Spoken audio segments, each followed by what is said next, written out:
Hi guys, welcome to the vlog. Punta na tayo sa camp. Okay? Malapit na tayo.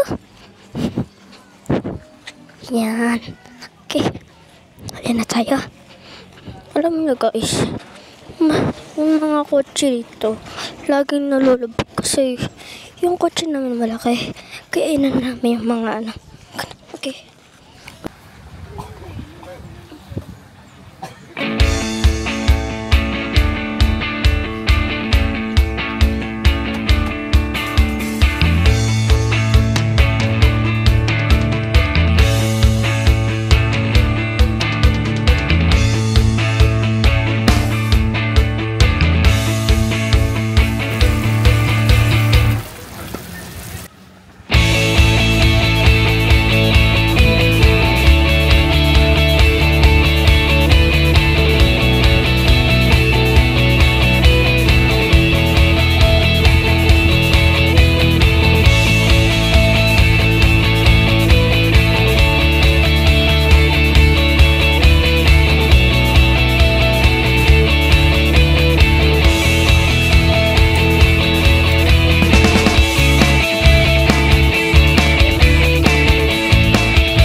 Magpana.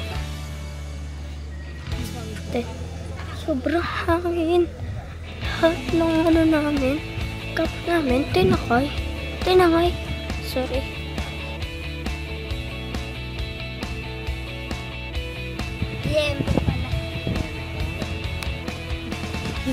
Pala. Sarap na ito. Hi guys. Walking muna ako. Lamig kasi. Tara, walking tayo. Walking on the walking. Hindi daw. Kanunong nag-CR ako. Nagpipinarinig sa akin na nanay. Tapos kinausap niya ako, sabi niya, kaya daw alarm kagabi. Kasi nanakawan daw yung katabi nilang pick up. Tapos kaya daw alam ng 5. Tsaka nag-away-away pa daw sila. Kasi, ay may panaan. Lang, punta tayo sa panaan. Yes. Makakatikim ulit ako. Yes, boy. Walking. Okay.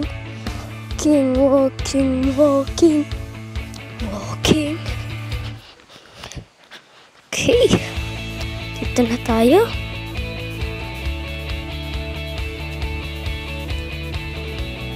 Hi, welcome to vlog.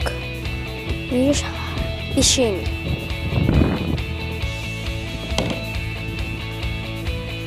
Morning to the Malalaki camp. Tayo doon kung ano ang succeeded natin.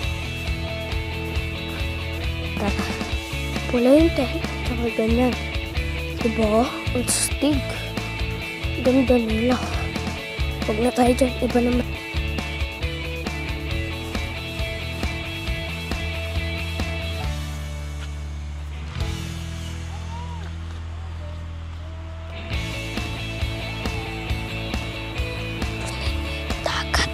Tingnan nyo yung dagat. Ito, diba?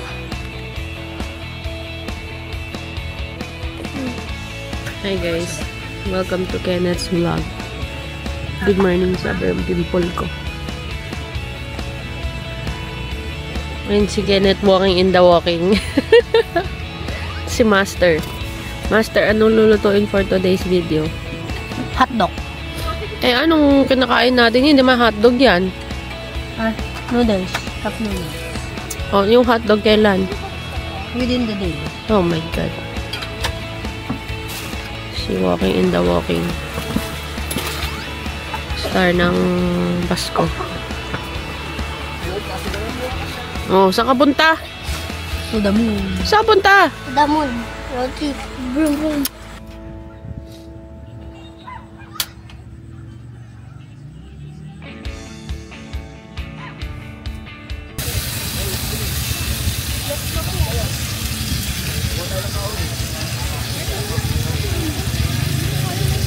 Ano na to? Bago na lang sila.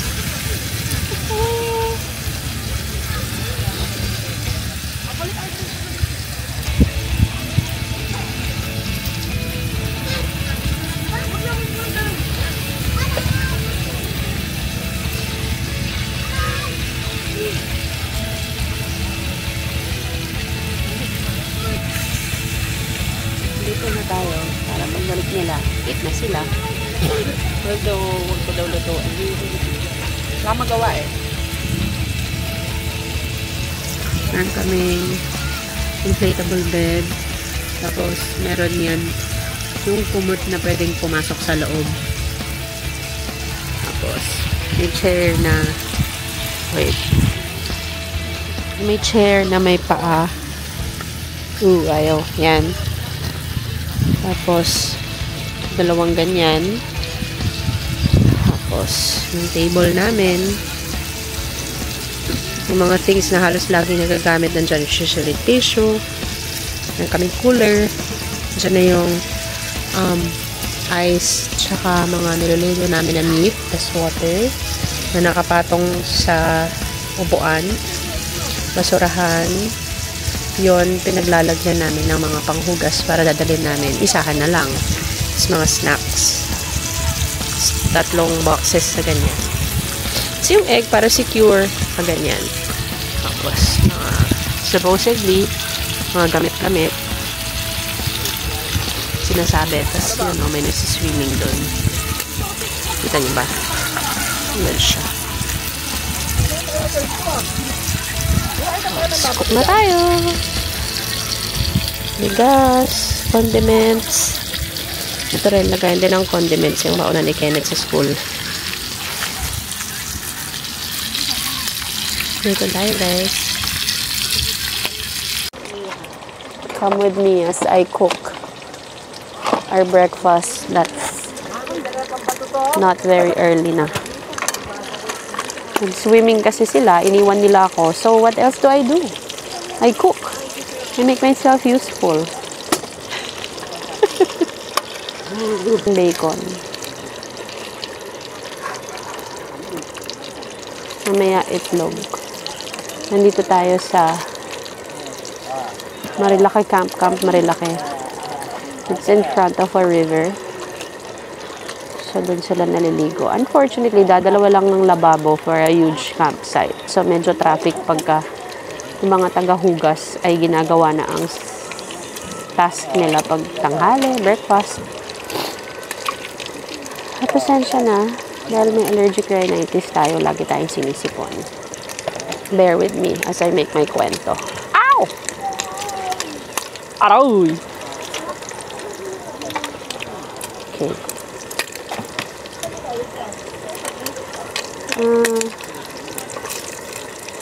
Mahangin dito, so kailangan matibay yung mga pegs nyo, guys. Or baka dahil sa weather lang ngayon, kaya mahangin. Pero malamig siya. Unfortunately, walang fog. Sakit, be. Ngayon na naman. Sadyang mataba lang po sila. Just like me. Aroy! Okay, tama na po to. Ayoko kasi ng bacon na hindi tostado. Yung parang, ano lang.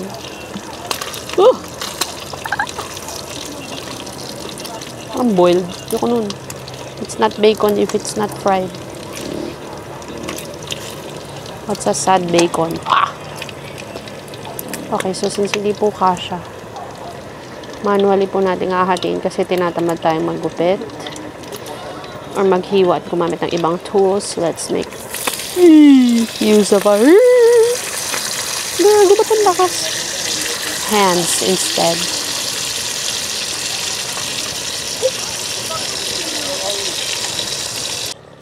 Hi guys. So, habang nagluluto tayo, i-explain ko sa inyo yung mga feelings ko na mga about bagay-bagay habang nagka-camp dito. So, to get to this camp, dikit-dikit naman kasi talaga yung mga campsite. So, pare-parehas lang yung makikita nyong view. Dito sa camp na to, makikita mong view, katapat din ng campsite. So, maingay sila. Well, hindi naman sobrang destructive. Pero may tunog. Tapos may generator. Pwede mag-video, okay? So, parang hindi siya yung campsite na walang kuryente. Ganun. Parang vibe na gusto na we're going for. Sila yung parang beginner's camp.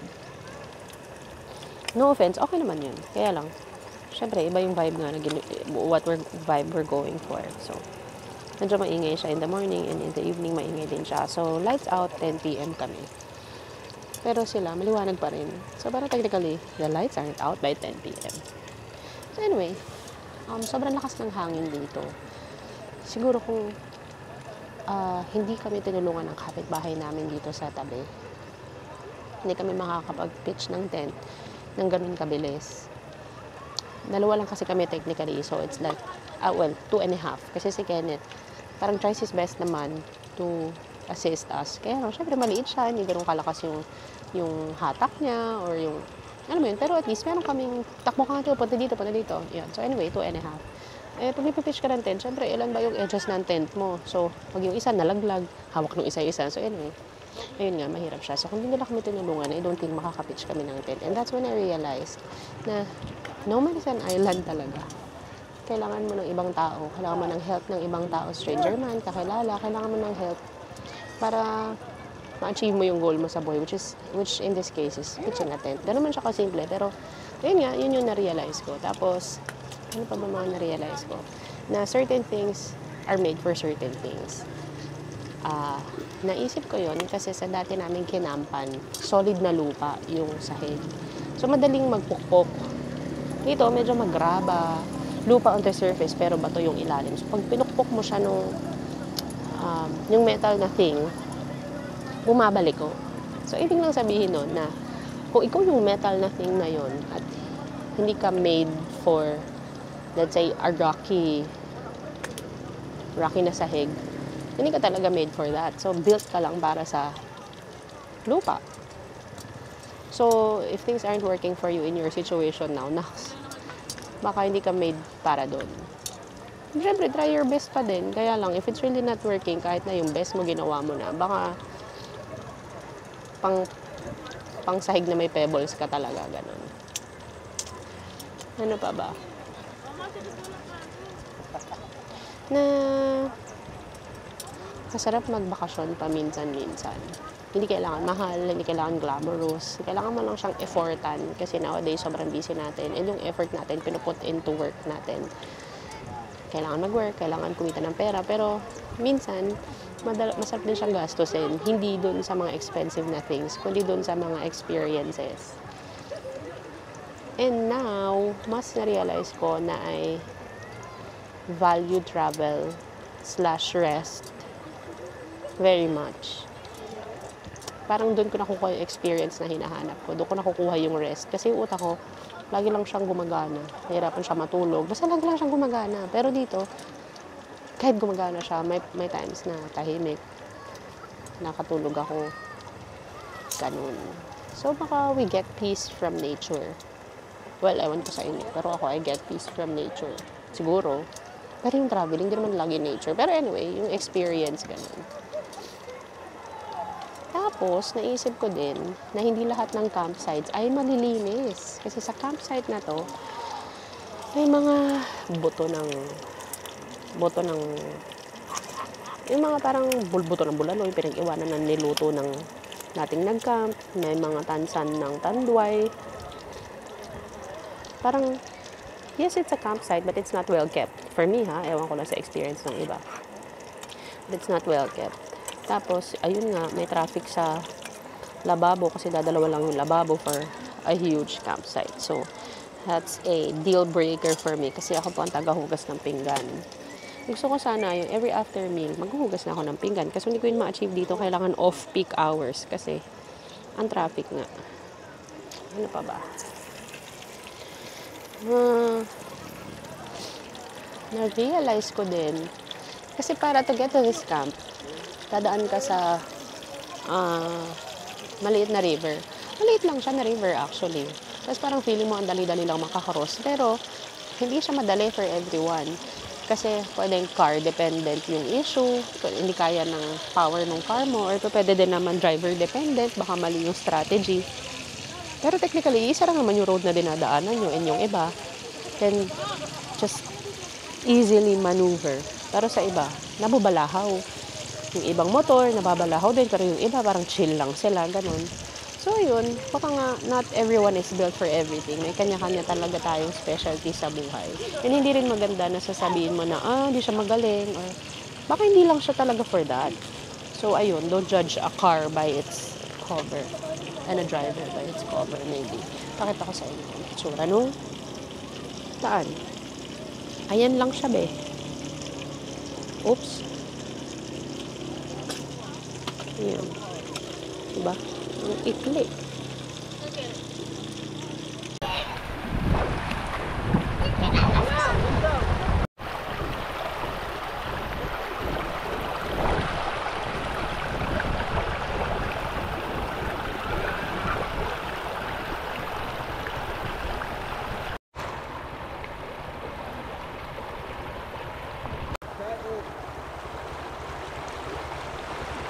Chinelas.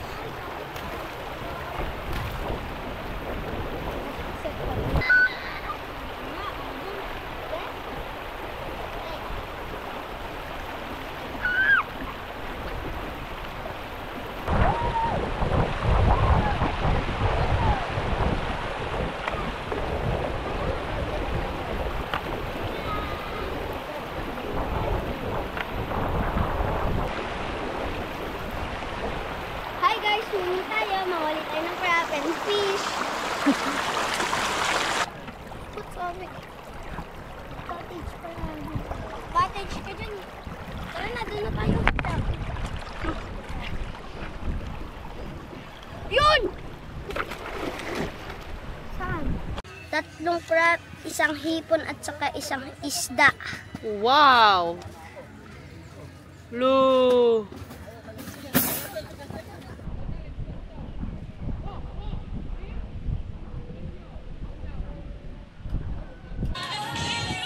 So, magliligpit na kami ang aming tent. Okay. Hi, good afternoon.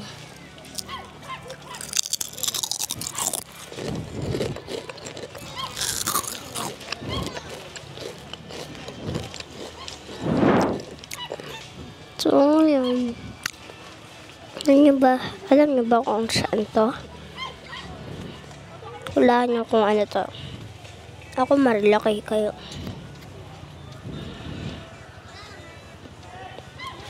Kaya nahula niyo. Ako rin eh. Nahula niyo. Okay. Guys, nandito tayo sa dagat. Hindi kuya. Nandito tayo. Tapos, so kanina, na-swimming ako. Naghuli kami ng mga crab, hipon, isda. Pero kawawa naman kaya pinakawalan ko na. Sabi kasi ni Ate Margie, alam ko na lang. Tapos, ang ganito ang gawin niya pag camping. Ganyan. Tapos ay yung itsura ng tent.